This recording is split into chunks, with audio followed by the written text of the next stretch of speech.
আসসালামু আলাইকুম dear viewer, সফটল YouTube চ্যানেলে পিএইচপি অবজেক্ট ওরিয়েন্টেড প্রোগ্রামিং ওপি টিউটোরিয়াল সিরিজে আপনাকে স্বাগতম।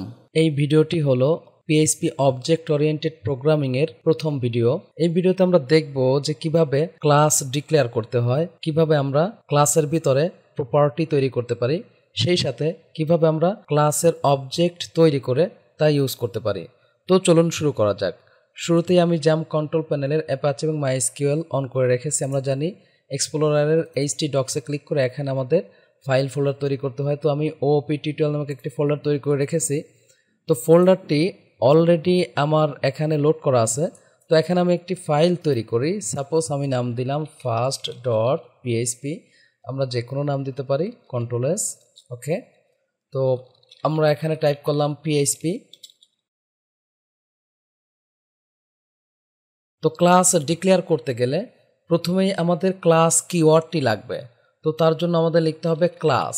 এভাবে ক্লাস কিওয়ার্ডটি আমাদের ইউজ করতে হবে। এরপরে আমরা একটি নাম নিব, নামটি অনেকটা ভেরিয়েবলের মতো হবে, অর্থাৎ নামের শুরুতে কোনো সংখ্যা থাকবে না, নামের ভিতরে কোনো সিম্বল বা মাইনাস প্লাস এই টাইপের কোনো কিছু থাকবে না। শুধুমাত্র ক্লাসের নামটি হবে লেটার বা অ্যালফাবেটে, সেই সাথে আমাদের আন্ডারস্কোর আমরা নিতে পারি এবং ক্লাসের নামের শেষে বা নামের মাঝেও আমরা সংখ্যা নিতে পারি, কিন্তু শুরুতে নিতে পারবো না। তো আমরা তাহলে শুরুতে একটি ক্লাসের নাম দিই, যেমন আমি নাম দিলাম সফট অল। এরপরে আমরা সেকেন্ড ব্র্যাকেট নিব এভাবে। তো এইটা হয়ে গেল আমার একটি ক্লাস, ক্লাসটির নাম হচ্ছে সফট অল। তো আমরা যদি আরও একটি ক্লাস এভাবে তৈরি করি, যেমন আমি নাম দিলাম ক্লাস পারসন, খেয়াল করুন, তাহলে এইটা আমার আরও একটি ক্লাস হলো। তো এইভাবে আমরা ইচ্ছামতো ক্লাস তৈরি করতে পারবো। তো ক্লাসের ক্ষেত্রে অবশ্যই একটি নাম দিতে হবে, নাম দিয়ে এরপরে আমরা সেকেন্ড ব্র্যাকেট ইউজ করব। তো ক্লাসের ক্ষেত্রে সাধারণত প্রথম অক্ষরটি আমরা ক্যাপিটাল লেটার ইউজ করে থাকি। ওকে, তো আমি এগুলো উঠিয়ে দিলাম। এই যে দেখুন সফট অল। তো অলরেডি আমরা ক্লাস কিভাবে ডিক্লেয়ার করতে হয় সেই বিষয়টি বুঝলাম। এখন আমরা দেখব যে ক্লাসের ভিতরে কিভাবে আমরা প্রপার্টি ইউজ করতে পারি।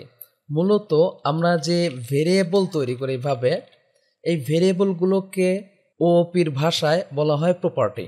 তো প্রপার্টির আগে সাধারণত পাবলিক এভাবে আমরা দিতে পারি, পাবলিক, তারপরে আমরা বললাম প্রাইভেট, যেমন আমি এস বললাম। এরপরে আমি আবার ধরে নিলাম পাবলিক, বা আমরা এখানে নিলাম প্রোটেক্টেড। তো এই বিষয়গুলোতে এগুলোকে বলা হয় অ্যাক্সেস মডিফায়ার। এই বিষয়ে আমরা বিস্তারিত পরবর্তীতে আলোচনা করব। প্রোটেক্টেড আমি বললাম অ্যাড্রেস এভাবে। তো আপাতত আমরা পাবলিক দিয়ে ইউজ করা শিখি। তো আমরা দেখলাম যে পাবলিক নেম এভাবে আমরা ইউজ করলে সেটা হয় আমাদের প্রপার্টি। তো আমি এখানে আরও একটি প্রপার্টি নিয়ে নেই, অ্যাড্রেস। সাপোজ আমি এখানে আরও একটি প্রপার্টি নিলাম এজ। তো আমার এখানে তিনটা ভেরিয়েবল আছে, যেটা আমরা প্রসিডিউরাল পিএইচপিতে এগুলোকে ভেরিয়েবল বলতাম, কিন্তু ক্লাসে এগুলোকে আমরা বলবো প্রপার্টি। ঠিক আছে, আমরা প্রপার্টিকে চাইলে ডিক্লেয়ারের সময়ই তার মান অ্যাসাইন করতে পারি। যেমন আমি এখানে দিয়ে দিলাম কামাল হোসেন। ওকে, একইভাবে অ্যাড্রেস হিসাবে আমি ধরে নিন দিয়ে দিলাম ঢাকা। তো এভাবে যে কোনো মান আমরা অ্যাসাইন করতে পারবো। যেমন আমি এখানে নিউমেরিক মান দিয়ে দিলাম 25 বা 24, কন্ট্রোল S। তাহলে আমরা প্রপার্টিগুলো ডিক্লেয়ারের সময় তাকে ইনিশিয়ালাইজ করে রেখেছি। এখন এইটা ছিল আমাদের ক্লাস, আর এর মধ্যে আমরা যেগুলো ইউজ করেছি এগুলো হচ্ছে প্রপার্টি। এখন কোনো ক্লাসকে ডিক্লেয়ার করলে বা তৈরি করলে তাকে যদি আমরা ইউজ করতে চাই, তাহলে অবশ্যই অবজেক্ট তৈরি করে নিতে হবে। তাহলে এই মুহূর্তে আমরা দেখব যে ক্লাসের কিভাবে অবজেক্ট তৈরি করতে হয়।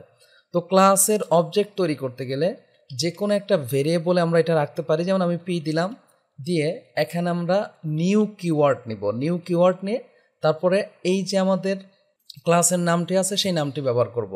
তো সফট অল এখানে দুইভাবে এটা ইউজ করা যায়। আমরা চাইলে ফার্স্ট ব্র্যাকেট দিতেও পারি, আবার ফার্স্ট ব্র্যাকেট না দিলেও হবে। তাহলে আমাদের এই ক্লাসটির একটা অবজেক্ট তৈরি হলো। কি বলে আমরা অবজেক্ট তৈরি করলাম? নিউ কিওয়ার্ড দিয়ে সফট অল।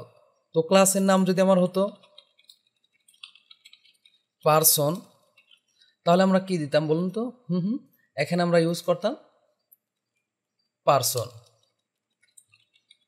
পারসন এই যে, এখন আমরা এই যে প্রপার্টিগুলো এখানে ডিক্লেয়ার করছি, এইগুলোকে যদি আমরা প্রিন্ট করতে চাই, তাহলে এই যে অবজেক্ট তৈরি করে যে ভেরিয়েবলে রেখেছি এর ভিতরে এর মাধ্যমে আমরা ইউজ করতে পারবো। যেমন আমি ধরিন যে এই নামই দেখাতে যাচ্ছি, তাহলে আমরা এইভাবে পি, এভাবে আমরা বলবো নেম।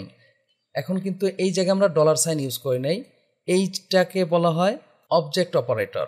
তো অবজেক্ট অপারেটরের পরে সাধারণত ডলার সাইন ইউজ হবে না, কারণ শুরুতে আমরা ডলার সাইন ইউজ করে ফেলেছি। এখন এইটা কিন্তু যদি আমরা রান করি, খেয়াল করুন আমি ব্রাউজার ওপেন করছি, এখানে টাইপ করলাম লোকাল হোস্ট, আমরা নাম দিয়ে দিয়েছিলাম ওপি টিউটোরিয়াল। ওকে, খেয়াল করুন এই যে আমার ফার্স্ট এখানে ক্লিক করে কিছুই আমাদের শো করবে না, কারণ কি এখানে আমরা কোথাও ইকো করি নাই। ডিসপ্লে করার জন্য আমরা জানি ইকো লাগে, তাহলে এখানে আমরা কি বলবো? ইকো। এবার দেখুন এই যে কামাল হোসেন শো করছে। ওকে, একইভাবে যদি আমরা অ্যাড্রেস শো করতে চাই তাহলে কি লিখবো বলুন তো? আমরা বলবো ইকো পি অবজেক্ট অপারেটর, তারপর আমরা কি বলবো? অ্যাড্রেস। Control S reload. এখন দুটো একসাথে লেগে গেছে, আমরা এখানে চাইলে একটি বিআর দিতে পারি। কন্ট্রোল এস, এই যে দেখুন ঢাকা। তো একইভাবে এজ দেখতে চাইলে আমরা কি করব বলুন তো? এখানে আমরা টাইপ করব ইকো পি এস, এই যে ডলার সাইন ছাড়া কিন্তু আমরা ইউজ করেছি। তো একইভাবে এখানে আমরা কি বলবো? বিআর। Control S reload. এই যে দেখুন, এখন একটু আগে এই জায়গায় আমরা ইউজ করেছিলাম প্রাইভেট, যেমন প্রাইভেট প্রপার্টি আমি একটা ইউজ করে জাস্ট এখানে এবিসি বলে বললাম সফটল। এখন এই প্রাইভেট প্রপার্টিকে যদি আমরা এইভাবে ইউজ করি, তাহলে এখানে আমাদের একটি ফ্যাটাল এরর আসবে। যেমন আমি এবিসি বললাম, এই যে দেখুন ফ্যাটাল এরর আসছে। তো এইগুলোকে বলা হয় অ্যাক্সেস মডিফায়ার। অ্যাক্সেস মডিফায়ার বিষয়ে আমরা পরবর্তীতে বিস্তারিত জানব। তো সামনের ভিডিওতে আমরা দেখব যে কিভাবে মেথড বা ফাংশন ক্লাসে ব্যবহার করতে হয়। যদি ভিডিওটি ভালো লাগে থাকে প্লিজ লাইক করবেন এবং কমেন্ট করে আপনার অনুভূতি জানাবেন। চ্যানেলটি সাবস্ক্রাইব করে না থাকেন প্লিজ সাবস্ক্রাইব করবেন। পরবর্তী ভিডিওতে দেখা হচ্ছে। আল্লাহ হাফেজ।